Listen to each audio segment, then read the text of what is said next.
కేవలం హిందూ ముస్లింల మధ్య గొడవ పెట్టడానికే ఈ విధంగా. ఎందుకంటే పాకిస్తాన్లో కూడా దాదాపు ఒక 30 లక్షల మందికి పైగా హిందువులు ఉన్నారు. కానీ ఇక్కడికి వచ్చి పర్టికులర్గా అడిగి చంపారు అంటే ఇక్కడ మత విద్వేషాలు రెచ్చగొట్టాలి అనేదే వాళ్ళ టార్గెట్ అని మనం భావించవచ్చా? 100% మత విద్వేషాలు రెచ్చగొట్టాలి, కాశ్మీర్ మాది అనే ఒక భయం సృష్టించాలనే విధంగా చూస్తుంది. మీరు అన్నట్టు భద్రతా వైఫల్యాలంటే కొన్నిటికి హిప్నటిజం అనుకోండి, మత హిప్నటిజం అనుకోవాలి. వాటికి లోబడి కొంతమంది వాళ్ళకి హెల్ప్ చేస్తున్నారని అనుకోవాలి. ఎందుకంటే ఆ దాడి జరిగినప్పుడు కొంతమంది అవి టపాసులు కాలుస్తున్నారు, ఈరోజు ఆవిర్భావ దినోత్సవం అనేది తప్పుడు సంకేతాలు ఇచ్చారు. వాటి వలలో నుంచి బయటపడాలి. మనం భారతీయులం, ఎవరికి హానికరం కలిగించకూడదు. ఈరోజు మన నెల్లూరు తీసుకోండి, అన్ని పండుగలు కలిసి జరుపుకుంటున్నాం. రంజాన్ అంటే మేమంతా బిర్యానీ కోసం వెయిట్ చేస్తా ఉన్నాం. సంక్రాంతి పండుగ రోజు పతంగులు మనందరం కలిసి ఎగరవేస్తున్నాం.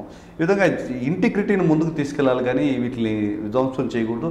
ఎవరు మంచి అయినా కోరుకోవచ్చు. భారతదేశంలో ఉన్న అన్ని మతాల వాళ్ళు, అన్ని కులాల వాళ్ళు శాంతియుతంగా ఉండాలి, సఖ్యంగా ఉండాలనుకోవాలి. కానీ ఈ విధంగా చేయడం కరెక్ట్ కాదు.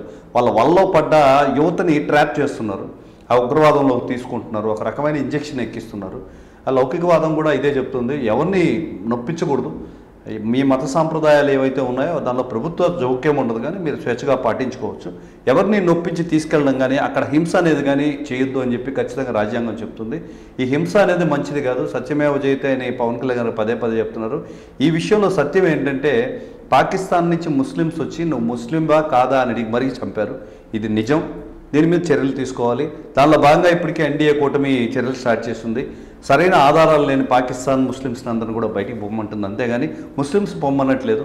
ఆ రోజు ఎన్ఆర్సీ పేరు మీద ఒక ఇది తీసుకున్నప్పుడు కూడా కొంతమంది వ్యతిరేకించారు. వీళ్ళకి ఒక అవకాశం కావాలి. ఏదో మేము ముస్లిమ్స్ సైడ్ ఉన్నాం, వీళ్ళని సెక్యూర్ చేస్తున్నాం, వీళ్ళ సైడ్ మేమంతా బాధ్యత తీసుకున్నాం అనే టైప్గా ఉంది. కానీ ఈరోజు జరిగిన దాడి ఒక ప్రతి పౌరుని మీద, ఒక కుటుంబ పెద్దను చంపేసి పాశవిక ఆనందం పొందుతున్న ఉగ్రవాదుల మీద మనం ఎదురుగా ధీటుగా నిలబడాలి.